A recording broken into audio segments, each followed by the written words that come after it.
Bonjour à toutes et à tous, j'espère que vous allez bien et que vous êtes en bonne santé.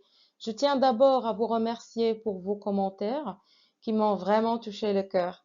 Vos remarques sont précieuses car les réponses que je propose restent toujours des pistes de réflexion à discuter ensemble. Merci pour votre vigilance.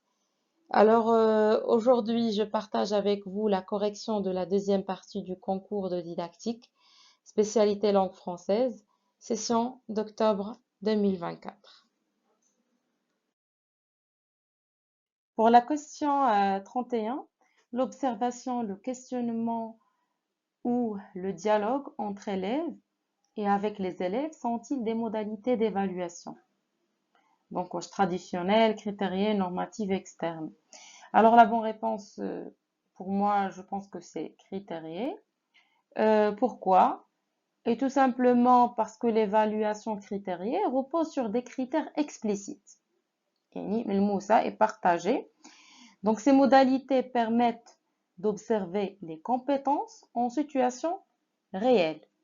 Autrement dit, si vous voulez, كريتيريا كنعنيو بها دوك العناصر اللي كنستعملو باش نحكمو على جودة العمل ديال التلميذ.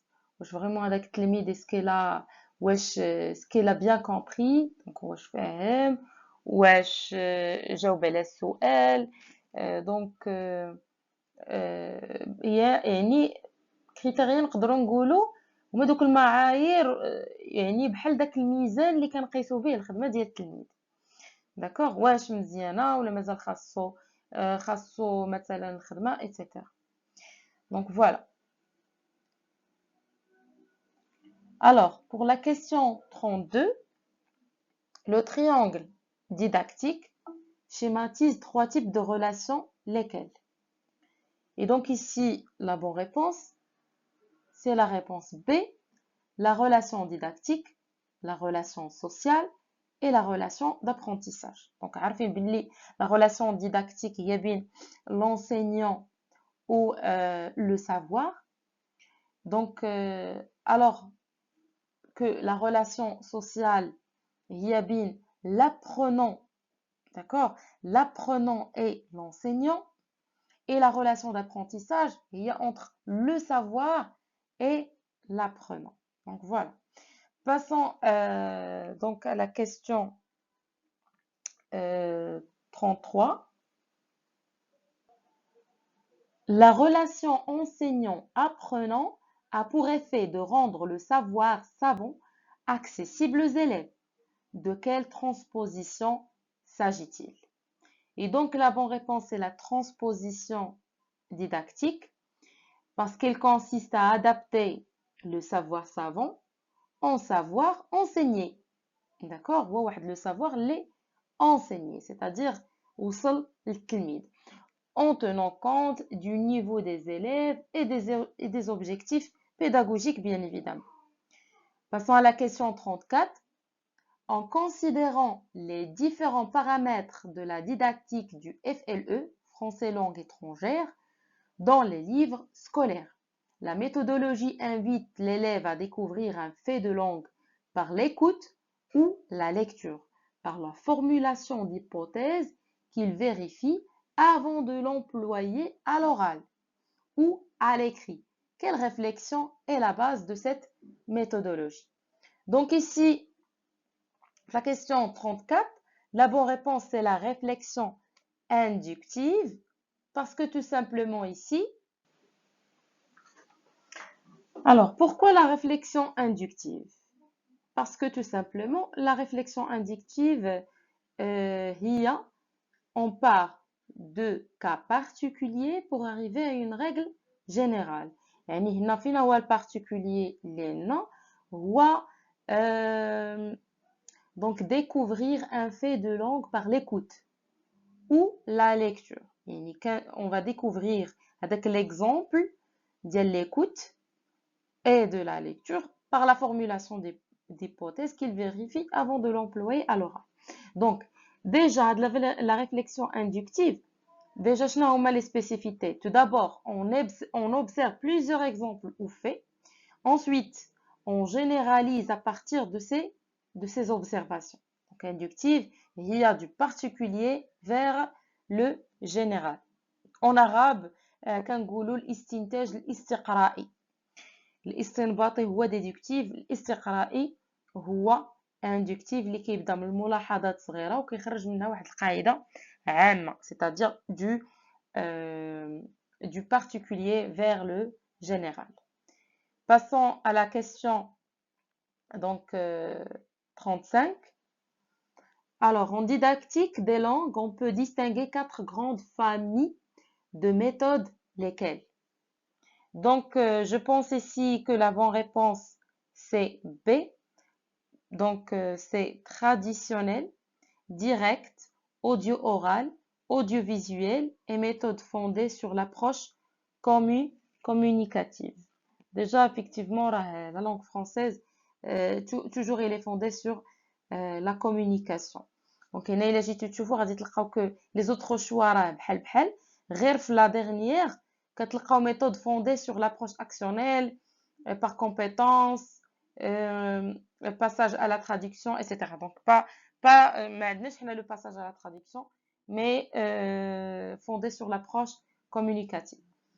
Pour la question 36, quelles démarches servent d'appui à la formation?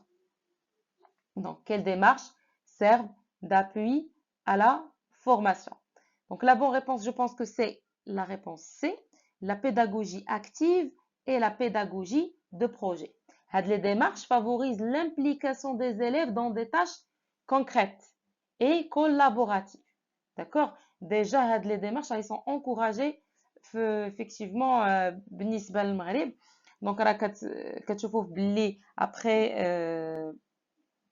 après l'approche par compétence, اشنو راه بقينا كنهضروا على la pédagogie active et la pédagogie de projet où effectivement le rôle ديالهم بالنسبة la formation.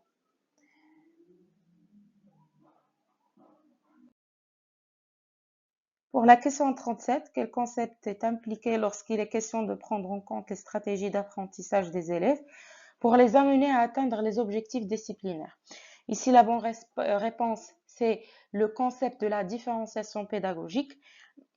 Pourquoi? Parce qu'on sait très bien que la différenciation pédagogique adapte les contenus, les méthodes et les rythmes aux besoins des élèves. يعني كنحاول أنني نستعمل des méthodes, des moyens différenciés pour arriver toujours au même objectif. Voilà. Pour la question 38, l'élève devra développer son autonomie. De quel type d'objectif relève cet exemple? Ici, la bonne réponse, je peux dire que c'est la réponse P, un objectif spécifique. Parce que les objectifs spécifiques décrivent les compétences à développer. L'autonomie est une compétence effectivement transversale. Effectivement, effectivement, il est visé dans les curricula marocains. Donc, il a un goulot objectif behavioral ou la autonome accessible. Non, c'est pas la bonne réponse. Donc, je pense pour moi, c'est l'objectif spécifique. Racine, spécifier l'objectif. Passons à la question 39. Un objectif obstacle, S. Donc, la bonne réponse ici, c'est C, un obstacle qui devient un objectif d'apprentissage, bien évidemment. Donc, ce concept valorise les erreurs ou difficultés comme levier d'apprentissage. يعني هنا كنعتبروا باللي مثلا l'erreur, d'accord, ولا هذاك l'obstacle, vraiment là c'est un levier pour atteindre effectivement à l'apprentissage. Donc, et comme vous savez, il est utilisé dans les démarches de remédiation. D'accord? Passons à la question 40. Un élève vit un conflit cognitif, mobilise son attention et parvient à construire ses apprentissages. Dans quelle situation se trouve-t-il? Donc ici, la bonne réponse, c'est D, une situation problème. Une situation problème. Donc, comme vous savez, la situation problème stimule la réflexion et la mobilisation des savoirs. D'accord? يعني أن هذا الوضعية المشكل كان هذاك l'apprenant il mobilise كاع دوك les savoirs اللي عنده face à cette situation problème, les khassoul qala wahed la solution. D'accord? Donc, on attire vraiment l'attention de nos élèves à partir de cette situation problème. Donc, la situation problème, elle est recommandée dans les pratiques marocaines pour développer, bien évidemment, donc les compétences complexes. Donc les compétences, les économes, mercredi. Voilà. Passons à la question 41. Comme l'élève n'apprend pas toujours avec la régularité souhaitée, il est nécessaire de s'intéresser à la façon dont il apprend, à la qualité de ses apprentissages et à la réalité de ses acquis. À cet effet s'impose le recours à deux grands types habituels d'évaluation, lesquels. Donc ici, je peux dire que la bonne réponse, c'est C.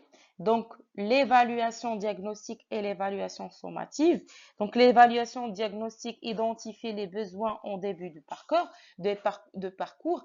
يعني l'évaluation diagnostique أنني كنحاول نتيستي le niveau ديال les élèves في le début قبل ما نبداو le programme. Après, فاش كنديروا la remédiation, le soutien, remédiation, etc.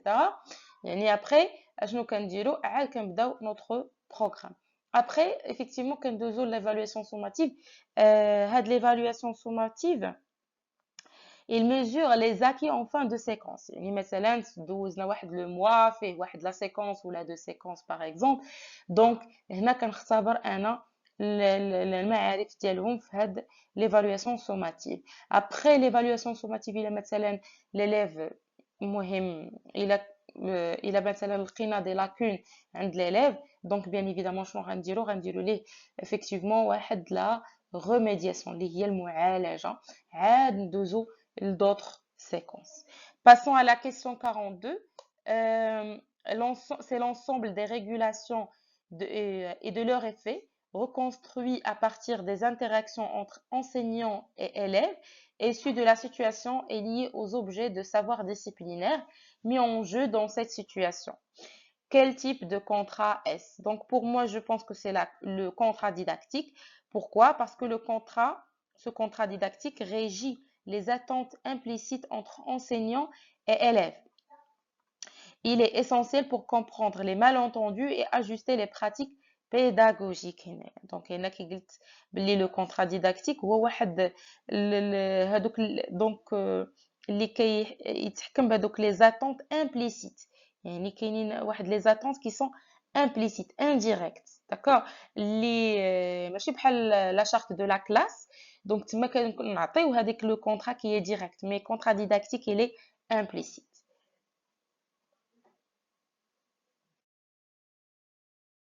La question 43. Lorsque l'enseignant implique ses élèves en groupe dans la réalisation d'un projet précis ou d'une tâche complexe, création d'un journal, d'un site internet ou bien d'une pièce de théâtre, etc., quelle pédagogie adopte-t-il? Alors, la bonne réponse ici, c'est la pédagogie de projet. Et comme vous savez que la pédagogie de projet repose sur la réalisation collective d'un produit final, d'accord? Il développe bien évidemment l'autonomie de nos apprenants, la coopération, c'est-à-dire avec التعاون ديالهم, et les compétences transversales, c'est-à-dire غادي يستعمل بزاف ديال les compétences اللي عنده effectivement pour arriver à ce projet-là. Donc هنا la pédagogie de projet effectivement راه هي مثلا فاش les élèves كيساليو واحد la séquence par exemple ou d'accord كيكون عندنا واحد لو بروجي اون فان سيكونس يعني كيدير فيه كاع دوك التعلمات اللي تعلم مثلا في هاد لا سيكونس كامله كنديروها sous forme un projet que ce soit واحد la création d'un journal ou par exemple un site internet, une pièce de théâtre, etc. Voilà. Passons à la question 44. Quel pédagogue a insufflé par sa pédagogie active la pédagogie différenciée ou encore l'approche par compétence? Donc ici, la bonne réponse est Freinet. Freinet a promu une pédagogie centrée sur l'élève, la coopération et l'expression libre. Donc là, son influence est visible dans les réformes, bien évidemment, marocaines, qui valorisent l'approche par compétence. Passons à la question 45. Pourquoi la bienveillance et l'empathie sont-elles des attitudes souhaitables de la part des enseignants? Donc ici, la bonne réponse, c'est D, parce que le stress et l'anxiété nuisent aux apprentissages. راه واضحة. علاش؟ parce que واحد le climat émotionnel serein serein effectivement favorise la concentration, la motivation et les réussites. D'accord? Donc si l'apprenant adopte effectivement هذاك واحد l'attitude qui n'est pas vraiment empathique, cela peut nuire à l'apprentissage. D'accord? Passons à la question 46.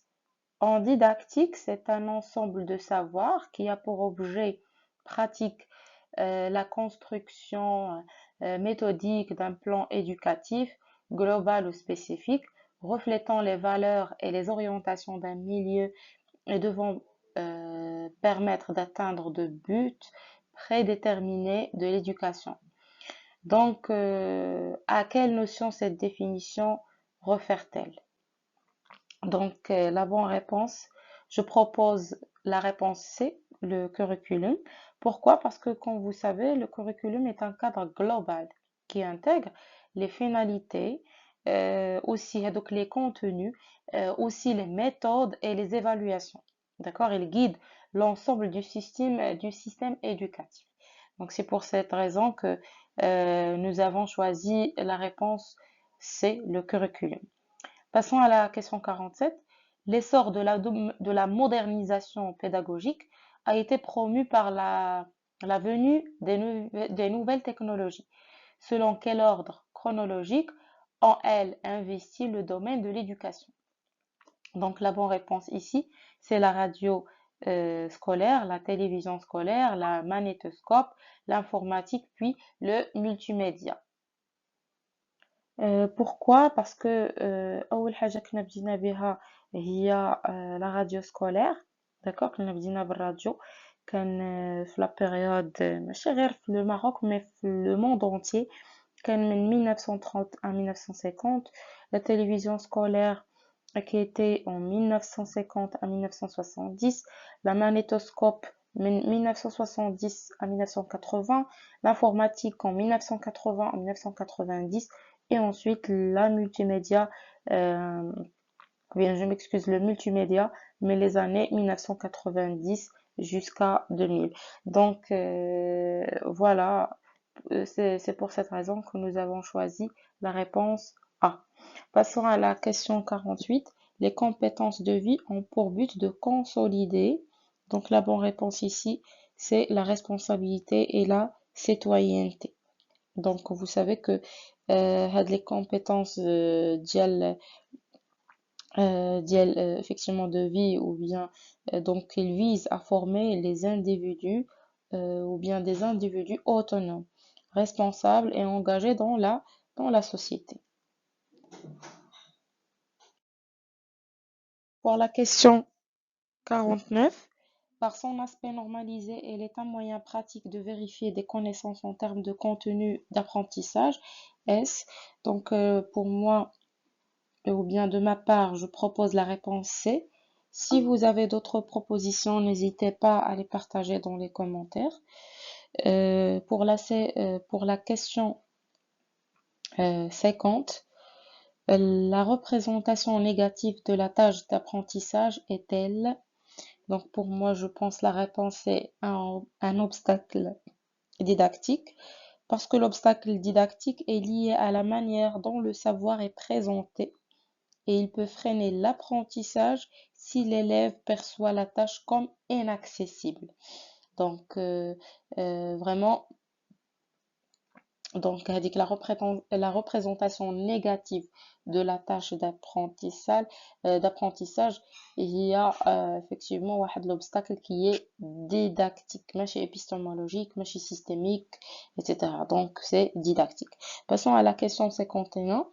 La didactique a mis en relief leur rôle dans la construction du savoir. Ils sont normaux, doivent être reconnus, analysés et à terme remplacés par des savoirs plus conformes à la situation. De quoi s'agit-il? Donc, pour moi, je propose la réponse B, des erreurs des élèves.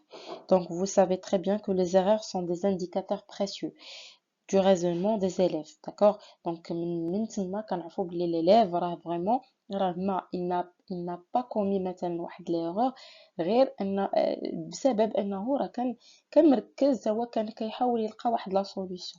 Donc voilà. Donc l'erreur permet à l'enseignant d'ajuster son enseignement. يعني كتخلي بلي l'élève ولا l'enseignant, je m'excuse, انه الا l'élève ديالو طاح في واحد l'erreur, donc l'enseignant, il va ajuster la méthode ou bien la façon dont il a expliqué maintenant la leçon, etc. Voilà. Passons à la question 52. Elle consiste à mobiliser et à activer plusieurs savoirs dans une situation et un contexte donné, à faire sortir l'élève du cadre contraignant de l'école, à repenser les programmes et les curricula, à redéfinir les objectifs pédagogiques, à privilégier le travail collectif sur le travail individuel et à repenser la relation enseignant-enseigné. Quelle est cette approche? Pour moi, je vois que c'est l'approche par compétence, la réponse A. Cette approche est au cœur des réformes marocaines. Elle vise à développer des compétences mobilisables dans des situations complexes. يعني كنحاولوا أننا نموبيليزيو كاع دوك les connaissances, d'accord, dans des situations complexes اللي هي معقدة. La question 53, elle est composée d'éléments linguistiques, phonétiques, lexiques, grammaire, d'éléments situationnels, notions, axes de parole, et d'éléments paralinguistiques et socioculturels comme les relatifs au comportement et au mode de pensée et de vie des représentants de la langue cible. De quoi s'agit-il? Donc, pour moi, je vois que la bonne réponse, ce sera le contenu. Pourquoi? Parce que le contenu didactique intègre les dimensions linguistiques, c'est-à-dire le fait donc les dimensions linguistiques ou communicatives et culturelles. D'accord? Donc, normalement, le contenu qui est structuré pour répondre aux objectifs du français langue étrangère. Et si vous avez bien évidemment d'autres propositions, n'hésitez pas à les partager dans les commentaires.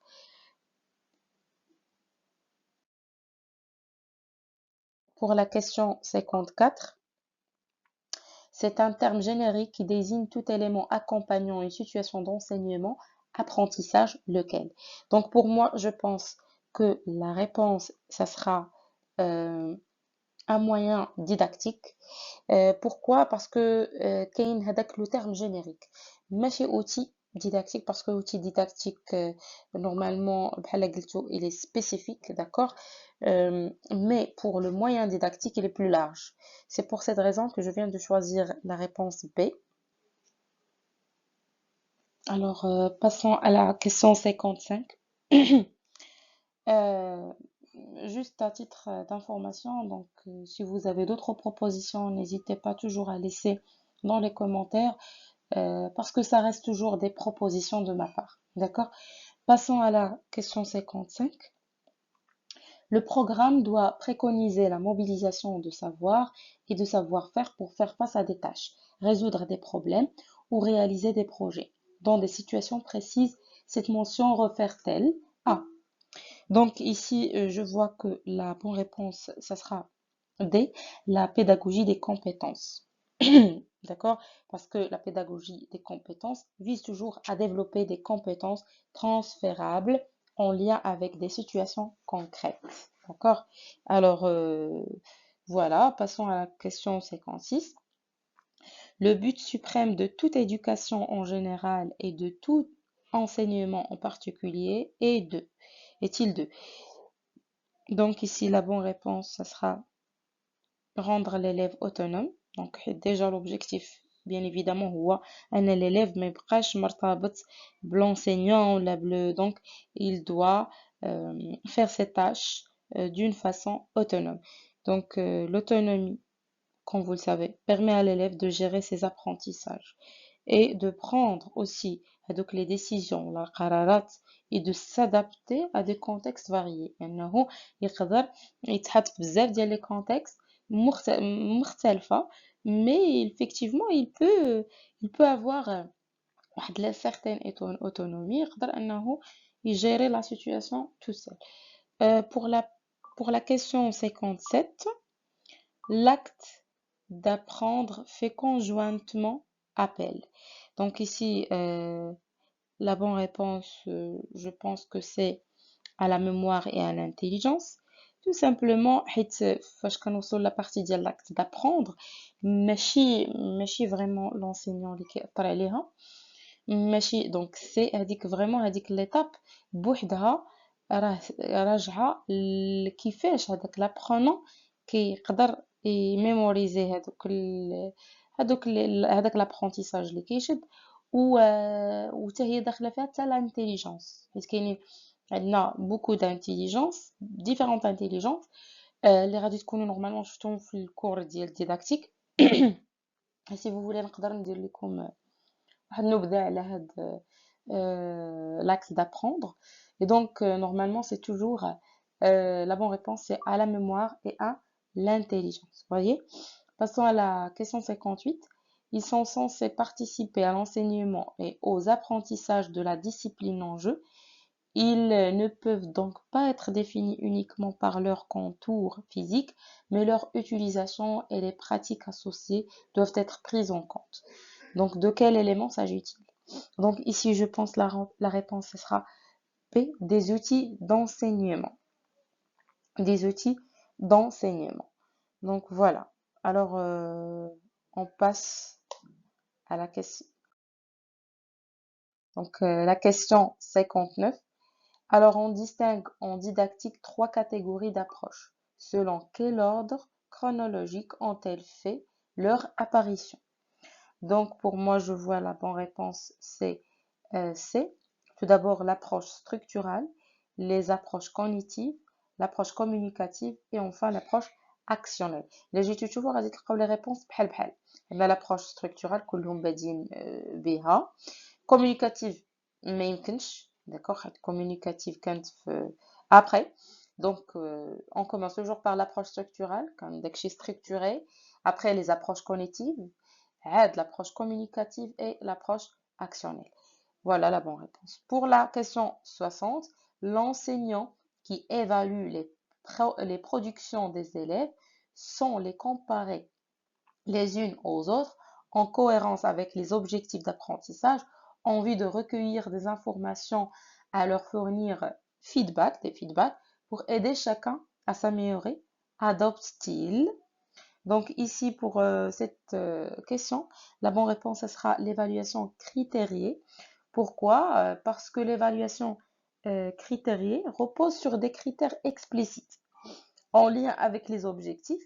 Il permet un feedback constructif et individualisé sans jugement comparatif. Autrement dit, donc هاد l'évaluation critériée هي واحد التقويم اللي كنحط فيه واحد المعايير داكوغ اللي كيكون على اساس قلنا معايير محدده من قبل داكوغ يعني ما كنقارنش انا التلميذ مع باقي التلاميذ ما غاديش جو با لي كومباري ولكن كنشوف واش وصل فريمون لوبجيكتيف لهداك الهدف اللي تحدد ليه ولا لا دونك هذه هي l'évaluation critériée. Voilà, c'est tout pour aujourd'hui. J'espère que cette vidéo vous a été utile et qu'elle vous a apporté des éclaircissements. S'il vous a plu, n'oubliez pas de liker, de partager et de vous abonner pour suivre les prochaines vidéos. Merci beaucoup pour votre attention et à très bientôt.